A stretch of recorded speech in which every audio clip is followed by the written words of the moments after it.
ఇదే కదా నీ కథ ముగింపులేనిదై సదా సాగదా.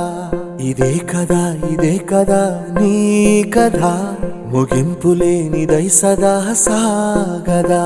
నీ కంటి రెప్పలంచున మనస్సు నిండి పొంగిన ఓ నీటి బిందువే కదా నువ్వెతుకుతున్న సంపద. ఒక్కొక్క జ్ఞాపకానికి 100 ఏళ్ల ఆయువుందిగా, ఇంకెన్ని ముందు వేచనో అవన్నీ వెతుకుతూ పదా.